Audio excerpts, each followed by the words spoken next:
चलो इस क्वेश्चन में दो स्टेटमेंट दिया हुआ है और पूछा गया है कि कौन सा ऑप्शन मोस्ट अप्रोप्रिएट होगा। तो ध्यान देंगे, जो पहला स्टेटमेंट दिया हुआ है ये बोला हुआ है a hypothetical diatomic molecule with bond order zero is quite stable. तो ध्यान देना, जब भी हम बात करते हैं बॉन्ड ऑर्डर जीरो का तो इसका मतलब क्या होता है कि मॉलिक्यूल एग्जिस्ट कर ही नहीं रहा है। जैसे He2, Be2, Ne2, तो ये सब डायटोमिक मॉलिक्यूल का कुछ एग्जांपल है जहाँ बॉन्ड ऑर्डर क्या होगा, जीरो होगा। और इसका मतलब क्या है कि मॉलिक्यूल का एग्जिस्टेंस है ही नहीं, यहाँ पे एटम इंडिपेंडेंट एग्जिस्ट कर रहा है क्योंकि इनके बीच में कोई बॉन्ड नहीं बना हुआ है। तो यहाँ लिखा हुआ है क्वाइट स्टेबल, ये इसके लिए क्या होगा, इनकरेक्ट बना रहा है इस स्टेटमेंट को।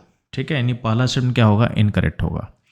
अगर हम बात करते हैं स्टेटमेंट 2 का, तो इसमें बोला हुआ है as bond order increases the bond length increases. ये फिर से रॉन्ग होगा। क्यों? क्योंकि बॉन्ड ऑर्डर बढ़ता है यानी बॉन्ड का नंबर बढ़ रहा है। तो जैसे सिंगल बॉन्ड है, अगर एटम के पीछे डबल बॉन्ड होगा और ट्रिपल बॉन्ड होगा, ठीक, तो जितना बॉन्ड ऑर्डर बढ़ेगा उतना ही बॉन्ड का नंबर बढ़ेगा, उतना ही क्या होगा, बॉन्ड लेंथ घटता है। यानी bond order is inversely proportional to क्या होता है, बॉन्ड लेंथ। तो इसके कारण आपका जो स्टेटमेंट 2 होगा वो भी इनकरेक्ट होगा, क्योंकि अगर बॉन्ड और इंक्रीज करता तो बॉन्ड लेंथ डिक्रीज करना चाहिए था। ठीक है, तो इसका करेक्ट वर्जन क्या होता है कि बॉन्ड लेंथ शुड डिक्रीज। ठीक, तो यहाँ जो इंक्रीज वर्ड यूज किया गया इसके कारण क्या होगा, ये इनकरेक्ट होगा।